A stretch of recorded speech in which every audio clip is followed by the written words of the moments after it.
वक्रतुंड महाकाय सूर्यकोटि समप्रभा निर्विघ्नं कुरु मे देव सर्वकार्येषु सर्वदा।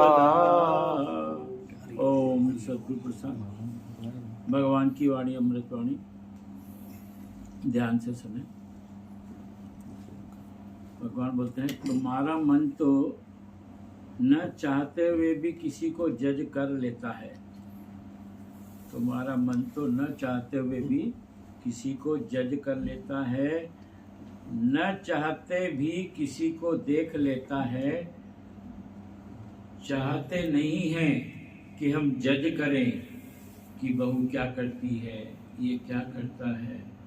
मन को अच्छा भी नहीं लगता है, पर पुरानी आदत बातों से न बातों से बदलती है।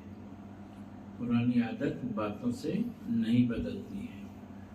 इतना अच्छा होता भगवान ने कि अभी हम सत्संग में आ रहे हैं, फिर भी न चाहते हुए भी हम जज कर रहे हैं, न चाहते हुए भी किसी को देख रहे हैं कि फलाना क्या कर रहा है, फलाना क्या कर रहा है।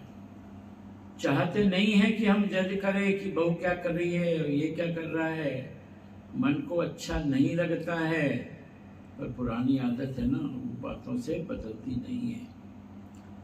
इतनी निराकार की कृपा है हमारे ऊपर, वो हमको बोलने से रोकता है। इतनी कृपा तो है ना, समझ में तो आता है ना। अगर हम करने जाते हैं तो हमको लगता तो है ना कि अरे हम क्या कर रहे हैं। हमको तो भगवान बोलते हैं कि आप किसी को जज मत करो, संसार को देखो मत। फिर भी हम कर रहे हैं तो अलर्ट तो फिर भी हो जाते हैं। पहले बोल देते थे, पर अब थोड़ा भगवान बोलते हैं कि अब थोड़ा सा अलर्ट हो रहे हैं। अभी बोलने के लिए बिल्कुल मुंह नहीं है। मुंह से कर्म तो नहीं बना रहे हैं ना, मुंह से कर्म तो नहीं बना रहे हैं ना। भगवान बहुत उठा रहे हैं हमको कि हम अभी पहले से सही हो गए हैं, सुधर गए हैं। दूसरी भाषा में मुंह से कर्म तो नहीं बना रहे हैं। तुम भी नहीं बोलते हैं तो संसार से निभा पा रहे हो। तुम अगर नहीं बोल रहे हो तो इसका मतलब संसार से निभा पा रहे हो। बोले तो दो घर करते, अगर बोले तो दो घर करते, किसी एक से भी फिट नहीं हुए। बोले तो वो भी बोलेंगे मैं इसके साथ नहीं रह पाती। अभी सेकंड पॉइंट है कि बोलते नहीं है पर मन लहर ले आता है। एक तो पॉइंट भगवान ने पहला क्या बताया कि अगर हम नहीं बोलेंगे तो निभा पाएंगे, अगर बोलेंगे तो घर एक ही रहेगा, अगर नहीं बोलेंगे तो फिर किसी से फिट नहीं हो पाएंगे। क्योंकि हम बोले तो वो भी बोलेंगे, तो फिर क्या होगा, कोई साथ नहीं रह पाएगा। इसीलिए मौन रहो, भगवान बोलते हैं। फिर भगवान दूसरा पॉइंट बताते हैं कि बोलते नहीं हैं पर मन लहर ले आता है। कभी कभी हमको याद आ जाती है कि नहीं बोलना है, नहीं बोलना है। हम तो सत्संग जाते हैं, हम क्यों बोले। वो बोल रहा है तो बोले तो, मगर मन में लहर तो आ ही जाती है। मन तो चलता है, मुंह नहीं चल रहा है। पहले में क्या है, मुंह चलता है पहले पॉइंट में। दूसरे पॉइंट में मुंह नहीं चलता है पर मन चलता है। दोनों खराब है, मुंह चलना भी खराब है और मन में लहर आना भी खराब है। उसमें भगवान बोलते हैं उसमें उसको मालूम नहीं पड़ता है, पर हम सफरिंग खरीद करते हैं, हमारा ही नुकसान है। उसमें सामने वाले को तो नहीं पता चलता है, पर नुकसान हमारा है। हम खुद अपने लिए बीमारी खरीद कर रहे हैं। हम ही अपनी एनर्जी पागल की तरह वेस्ट करते हैं। चाहे हम मन चला रहे हैं ना, तो भी हमारी एनर्जी तो वेस्ट हो रही है। भगवान ने उस पर शब्द दिया कि पागल की तरह अपनी एनर्जी को वेस्ट करते हैं। जैसे कोई 1000 रुपए का नोट फेंक देवे तो उसको पागल बोलेगा, मूर्ख बोलेगा। तो हमारे एक श्वास की कीमत एक तोले सोने जितनी है। हमारे श्वासों की कीमत बहुत बड़ी है। हम श्वास गिराते जा रहे हैं। अगर हम ये श्वास इकट्ठे करें तो पता नहीं कितने लोगों का उद्धार हो जाए और हमारा भी हो जाए और सबका भी हो जाए। इतना अच्छा बताया भगवान ने कि हम जो है मन में लहर भी आती है तो हमारी एनर्जी वेस्ट होती है। भगवान बोलते हैं जैसे कोई आदमी 1000 रुपये के नोट फेंक देवे तो लोग उसको पागल बोलेंगे, ऐसे ही भगवान बोलते हैं हमारी एक श्वास की कीमत 1 तोले सोने जितनी है। कितने का 1 तोला सोना? 1 लाख रुपए का। 1 लाख रुपए की एक श्वास की हमारी कीमत है और हम उसकी कीमत नहीं कर रहे हैं और श्वास को गिराते जा रहे हैं। भगवान बोलते हैं अगर हम ये श्वास इकट्ठा करें तो पता नहीं कितने लोगों का उद्धार हो जाए। फिर वहाँ लाख रुपए की भी बात नहीं है, फिर वो तो अनमोल है। हमारी श्वासें अनमोल है जिसका कोई मोल नहीं है। अगर हम उसको इकट्ठा करें तो कितने लोगों का उद्धार हो जाए। भगवान बोलते हैं हमारा भी हो जाए। तो इसीलिए हमको मन में लहर भी नहीं आनी चाहिए। बोलना तो बहुत दूर की बात है। भगवान बोलते हैं ना, मैंने अपना एक एक श्वास बस में रखा तो हजारों लोगों का उद्धार हुआ। सीधी बात दिख रहा है ना। भगवान ने जो है कैसे अपने श्वासों को जो है बस में रखा, कुछ बोला नहीं, सिर्फ मुस्कुराते थे। अभी भले भगवान सामने नहीं है पर लोग अपना कैसेट सुन के भगवान का अपना उद्धार कर रहे हैं। बड़ी एज वाले सत्संग में नहीं पहुंच पाते हैं या हरिद्वार में नहीं जा पाते हैं तो बोलते हैं हमको कैसेट से वाणी सुनकर बहुत तृप्ति आ जाती है। इतनी अच्छी कैसेट आ रही है, वाणियाँ जो आ रही है। पहले कैसेट आती थी, कैसेट में आती थी वाणियाँ, अभी वाणियाँ ऐसे आती है। कैसेट बंद हो गई तो वाणी भले हम यहाँ भी सुनते हैं तो अच्छी लगती है ना। तो भगवान बोलते हैं जो बुजुर्ग लोग नहीं जा पाते हैं वही आ जाए तो उनको भी जो है वाणी बहुत अच्छी लगती है। हम लोग भगवान के सामने रतन में बैठे हैं। हम लोग भगवान के सामने रतन में बैठे हैं।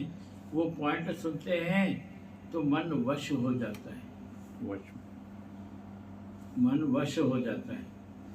भगवान के पास अगर हम बैठे और पॉइंट जब सुनते हैं तो हमारा वश भी, मन भी कंट्रोल में आ जाता है ना, बाहर नहीं भटकता है। जब भगवान खास करके बोलते हैं, भगवान बोलते हैं ये ज्ञान तो 500 साल बाद भी चलेगा। भगवान बोलते थे तुम कौन से शब्द बोलते हो जो कोई 5000 साल तक तुम्हारी गीता पढ़े। रिकॉर्डिंग देखोगे तो बोलोगे ये भी देखा तो क्या फायदा, ये भी देखा तो क्या फायदा, ये भी देखा तो क्या फायदा। ऐसे ही जन्म व्यर्थ गया ना। कैसे बोलते हैं जब कैसे सुनते हैं। भगवान बोलते थे तुम कौन से शब्द बोलते हो जो कोई 5000 साल तक तुम्हारी गीता पढ़े। तुम कौन से शब्द बोलते हो जो 5000 साल तक तुम्हारी गीता पढ़े। तुम अपनी रिकॉर्डिंग देखोगे तो बोलोगे ये भी देखा तो क्या फायदा, ये भी देखा तो क्या फायदा। भगवान बोल रहे हैं कि तुम जो शब्द संसार में देते हो अगर तुम उसके ऊपर नजर डालोगे कि भाई मैंने ऐसा बोला था, ऐसा बोला था, ऐसा बोला, उसको ऐसा बोला, तो उस समय अपना जीवन व्यर्थ लगता है कि हमने गिल्ट में आ जाता है। हाँ, गिल्ट में आ जाता है कि हमने सत्संग भी सुना फिर किया क्या। कई बार हम लोग बोलते हैं ना, आपस में भी चर्चा करते हैं कि भगवान ऐसा तो है पर वो हो नहीं पाता है, बोल ही देते हैं, शब्द ही निकल जाता है। तो ये वही चीज़ है, ये हम अपनी रिकॉर्डिंग को सुन रहे हैं उस समय। पर सत्संग आने के बाद एहसास हो जाता है। हाँ, एहसास बोल तो देते हैं। वो तो भगवान ने बताया पहले ना कि आपको एहसास होता है। वही बहुत बड़ी चीज है। आपको अगर एहसास हो गया कि मैं गलत था, मेरे मुख से गलत शब्द निकल गया, तो इस जन्म में इतना ही बहुत है, परमात्मा के नजदीक ले जाएगा वो आपको। एहसास होगा तो इंसान माफिया भी मांगेगा। हाँ, सबसे वो बड़ी चीज़ है। माफी मांगोगे तो अच्छा है। भगवान हाँ, बोलते हैं अगर आप फिर वही गलती कर रहे हो तो Repetition आपका नहीं। जन्म व्यर्थ गया। तो इसीलिए एक गलती को बार बार नहीं दोहराओ, कोशिश करो कि हम वो गलती फिर ना करें, दोबारा ना करें। मन बुद्धि से परे सर्वव्यापी अकथनीय स्वरूप। मन बुद्धि से परे सर्वव्यापी अकथनीय स्वरूप, सदा एक रस रहने वाले। पहला वो इंद्रियों को वश में करता है। जो मन बुद्धि से परे सर्वव्यापी अकथनीय स्वरूप, सदा एक रस जो रहता है, उसकी पहले इंद्रियां कंट्रोल में रहती हैं। दूसरा वो मन बुद्धि से परे रहता है। दूसरा वो मन बुद्धि से परे रहता है। ऐसे वो सर्वव्यापी बनकर रहता है। एक एक में भगवान देखता है। जो हम कथन नहीं कर सकते, अकथनीय स्वरूप, जिसको हम, जिसके स्वरूप की हम कल्पना नहीं कर सकते, वो अकथनीय स्वरूप, वो परमात्मा सदा एक रस है। देखिए, बहुत साफ भगवान कह रहे हैं कि जिसने इंद्रियों को वश में कर लिया, उसने मन बुद्धि से वो परा चला गया, क्योंकि जजमेंट बुद्धि खत्म हो गई उसकी, मन खत्म हो गया, क्योंकि इंद्रियां ही, ज्ञान इंद्रियां, कर्मेंद्रियां, ये मन को उच्चतम स्तर पे ले जाती हैं, और फिर ये मन बुद्धि, ये बुद्धि और चित्त और अहंकार में ये सारी भावनाएं पैदा होने लग जाती हैं, तो हम और आगे आध्यात्मिक उन्नति नहीं कर पाते। तो इसका सबसे बेसिक पॉइंट है कि हमको इंद्रियों को वश में करना है। जिसने जिनेंद्रिय बनना है, जिनेंद्र कहते हैं, जैनियों को कहते हैं जिनेंद्र, जिन्होंने इंद्रियों को वश में कर लिया है, जीत लिया है, जिन्होंने जीत लिया इंद्रियों को, वही उसके मन बुद्धि से परे वो चला जाएगा। वो जिसको हम व्यक्त अव्यक्त जो भी कह सकते हैं, बहुत सारे संत भगवान ने शब्दावली को लिया है, तो हम उस स्थिति में पहुंच जाते हैं, निर्गुण निराकारी और शांत और आनंदमय स्थिति में पहुंच जाता है, जिसने इंद्रियों को वश में कर लिया। बिल्कुल, भगवान वही बोल रहे हैं कि परमात्मा सदा एक रस है, इसीलिए हमको भी सदा एक रस रहना है। नित्य, हमेशा रहने वाला, अटल, स्थिर, जो कभी हिले नहीं, निराकार, अविनाशी, सच्चिदानंद ब्रह्म को निरंतर एक ही भाव से बसता है।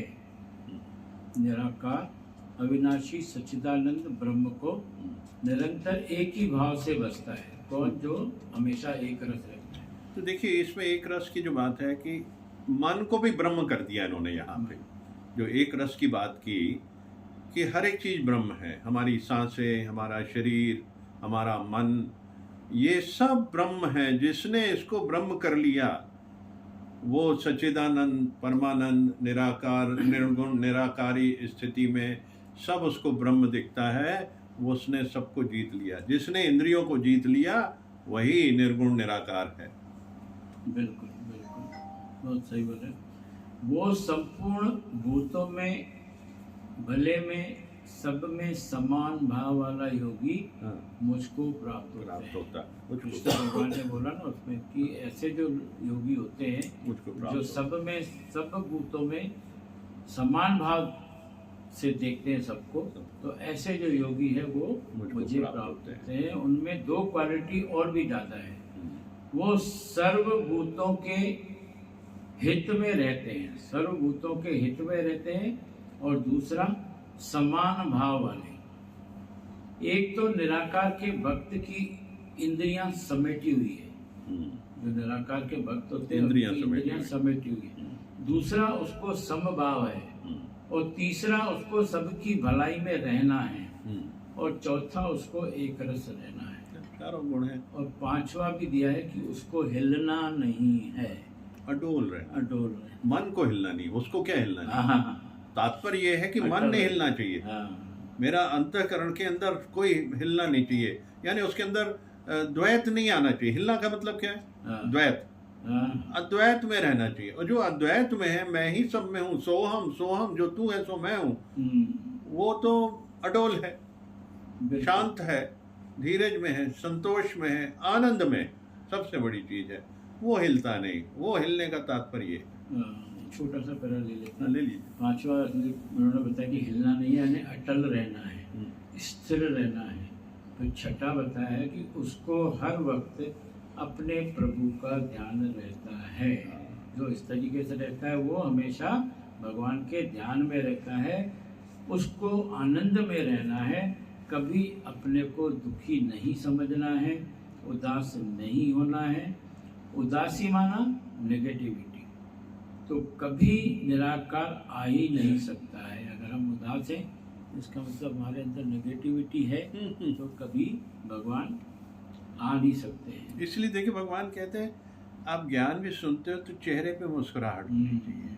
आप योगा भी करते हैं तो खिला हुआ चेहरा होना चाहिए, मुस्कुराता हुआ चेहरा होना चाहिए, तब आपका शरीर को भी आप साध सकते हैं। आपके यहाँ ही हिला हुआ है, आपका जो मॉनिटर ही हिला हुआ है, तो आप कैसे वहाँ तक पहुँच सकते हैं? नहीं पहुँच सकते। चेहरे की खूबी, मुस्कुराओ, बिल्कुल अच्छे से खुश हो। हम खुशी को ही जागृत करो, उसको याद करके उसको जागृत करो, तो वो इनफेक्ट आपको प्राप्त हो जाएगी। वो स्थिति भगवान को पसंद है, मुस्कुराता हुआ चेहरा। बिल्कुल वही जो आपने बोला वही आगे है पॉइंट में लिखा कि उदासी में कभी निराकार प्रकट नहीं हो सकता है। जोरी से भी हंसना चाहिए, जोरी से भी, जबरदस्ती भी हंसो तो वो हंसी जो नकली हंसो उसका मतलब वो असली हो जाएगी। जाएगी। कोई भी बात कर दे हंसना जरूर चाहिए। पूरा दिन हंसते हंसते कट जाए, हंसते हंसते कट जाए। हरि